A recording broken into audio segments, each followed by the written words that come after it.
एक बार नारद जी को यह अभिमान हो गया कि उसने बढ़कर इस पृथ्वी पर कोई दूसरा भगवान विष्णु का भक्त नहीं है। उनका व्यवहार भी इस भावना से प्रेरित होकर कुछ बदलने लगा। वे भगवान के गुणों का गान करने के साथ साथ अपने सेवा कार्यों का भी वर्णन करने लगे। भगवान से कोई बात छुपी थोड़े ही रहती है। उन्हें तुरंत इस बात का पता चल गया।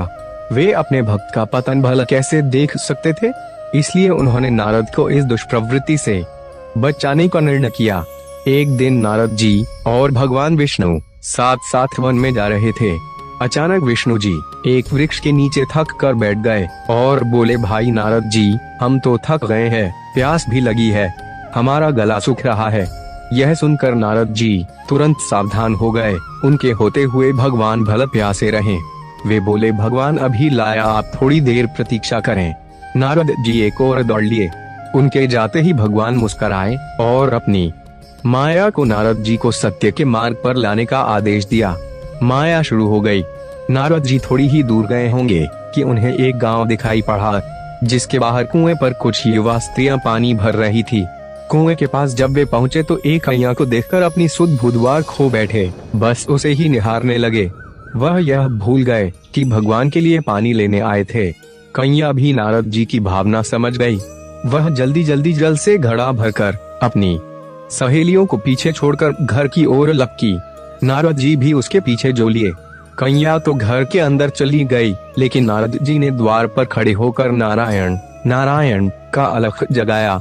गृहस्वामी नारायण का नाम सुनकर बाहर आया। उसने नारद जी को तुरंत पहचान लिया। अत्यंत विनम्रता और आदर के साथ वह नारद जी को घर के अंदर ले गया और उनके हाथ पैर धोकर स्वच्छ आसन पर बिठाया तथा उनकी सेवा सत्कार में कोई कमी न छोड़ी। उनके आगमन से अपने को धन्य बताते हुए गृहस्वामी ने अपने योग्य सेवा के लिए आग्रह किया। नारद जी बोले, दैश आपके घर में जो आपकी कन्या जल का घड़ा लेकर अभी अभी आई है, मैं उससे विवाह करना चाहता हूँ। नारद जी की बात सुनकर गृहस्वामी एकदम चकित रह गया, लेकिन उसे प्रसन्नता भी हुई कि मेरी कन्या एक ऐसे महान योगी तथा संत के पास जाएगी। उसने स्वीकृति प्रदान कर दी और नारद जी को अपने ही घर में रख लिया। 2-4 दिन पश्चात शुभ मुहूर्त में उसने अपनी कन्या का विवाह नारद जी के साथ कर दिया तथा उन्हें गांव में ही उतनी धरती का टुकड़ा दे दिया, खेती करके वे आराम से अपना और अपने परिवार का पेट भर सकें। अब नारद जी की वीणा एक खूंटी पर तंगी रहती, जिसकी ओर उनका ध्यान बहुत कम जाता। अपनी पत्नी के आगे नारायण को वे भूल गए। दिन भर खेती में लगे रहते, कभी हल चलाते, कभी पानी देते, कभी बीज बोते तो कभी निराई गुड्डाई करते। जैसे जैसे पौधे बढ़ते, उनकी प्रसन्नता का पारावार न रहता। फसलें हर वर्ष पकती करती, अनाज से उनके कोठार भर जाते। नारद जी गांव के एक संपन्न किसान माने जाने लगे। वर्ष दर वर्ष बीते चले गए और नारद जी की गृहस्थी भी बढ़ती चली गई। 3-4 लड़के लड़कियां भी हो गए। अब नारद जी को एक क्षण की भी फुर्सत नहीं मिलती थी। वे हर समय बच्चों के पालन पोषण तथा पढ़ाई लिखाई में लगे रहते अथवा खेत में काम करते रहते थे। अचानक एक बार तेज बारिश हुई। कुछ दिनों तक बंद होने का नाम ही नहीं लिया। बादलों की गरज और बिजली की कड़क ने सबके हृदय में भय उत्पन्न कर दिया। मूसलाधार वर्षा ने गांव के पास बहने वाली नदी में बाढ़ की स्थिति पैदा कर दी। चारों ओर पानी ही पानी फैला गया। कच्चे पक्के सभी मकान रहने लगे। घर का सामान बह गया। पशु भी डूब गए। उनके व्यक्ति मर गए। गांव में त्राही त्राही मच गई। नारद अब क्या करें? उन्होंने भी घर में जो थोड़ा कीमती सामान बचा था उसकी गठरी बांधी और अपनी पत्नी तथा बच्चों को लेकर जान बचाने के लिए पानी में से होते हुए बाहर निकलने लगे। नारद जी बगल में गठरी थामे एक हाथ से एक बच्चे को पकड़े और दूसरे हाथ से अपनी पत्नी को संभाले हुए थे। पत्नी भी एक बच्चे को गोद में और एक का हाथ पकड़े धीरे धीरे आगे बढ़ने लगी। पानी का बहाव अत्यंत तेज था तथा यह भी पता नहीं चलता था कि कहाँ गड्ढा है और कहाँ टीला। अचानक नारद जी ने ठोकर खाई और गठरी बगल से निकलकर बह गई। नारद जी गठरी कैसे पकड़ते? दोनों हाथ तो घिरे थे। मन महसूस कर सोचा फिर कमा लेंगे। कुछ दूर जाने पर पत्नी एक गड्ढे में गिर पड़ी और गोद का बच्चा छूट कर बह गया। पत्नी बहुत रोई, लेकिन क्या हो सकता था। धीरे धीरे और 2 बच्चे भी पानी में बह गए। उन्होंने बहुत कोशिश की बचाने की, लेकिन कुछ न हो सका। दोनों पति पत्नी बड़े दुखी, रोते, कलपते, एक दूसरे को सांत्वना देते।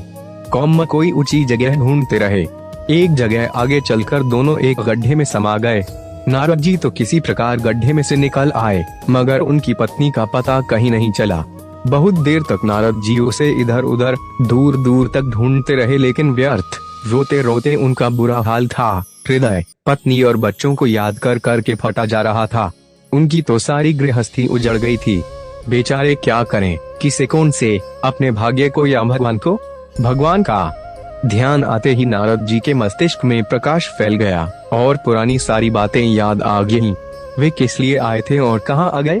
ओहो, भगवान विष्णु तो उनकी प्रतीक्षा कर रहे होंगे। वे तो उनके लिए जल लेने आए थे और यहाँ गृहस्थी बसाकर बैठ गए। वर्षों बीत गए, गृहस्थी को बसने में, और फिर सब नष्ट हो गया। क्या भगवान अब भी मेरी प्रतीक्षा में उसी वृक्ष के नीचे बैठे होंगे? यह सोचते ही बाढ़ नदारद हो गई। गांव अंतर्धान हो गया। वे तो घने वन में खड़े थे।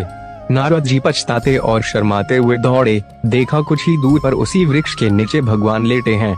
नारद जी को देखते ही उठ बैठे और बोले, अरे भाई नारद, कहाँ चले गए थे? बड़ी देर लगा दी, पानी लाए या नहीं? नारद जी भगवान के चरण पकड़कर बैठ गए और लगे अश्रु बहाने। उनके मुहन से एक बोल भी नहीं फूटा। भगवान मुस्कुराए और बोले, तुम अभी तो गए थे, कुछ अधिक देर थोड़े ही हुई है।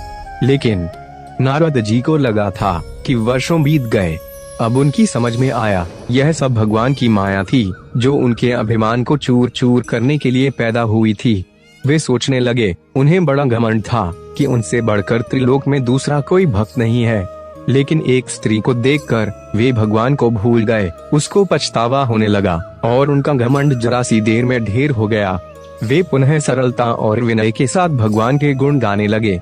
आपको यह वीडियो कैसा लगा? यदि अच्छे लगे हो तो अपने परिवार दोस्तों के साथ जरूर शेयर करें। वीडियो को लाइक अवश्य करें। इसी प्रकार का वीडियो देखने के लिए सबसे पहले चैनल को सब्सक्राइब करना ना भूलें, ताकि अगले वीडियो का नोटिफिकेशन सबसे पहले आपके पास पहुंचे। जल्द मिलते हैं एक और धार्मिक वीडियो के साथ।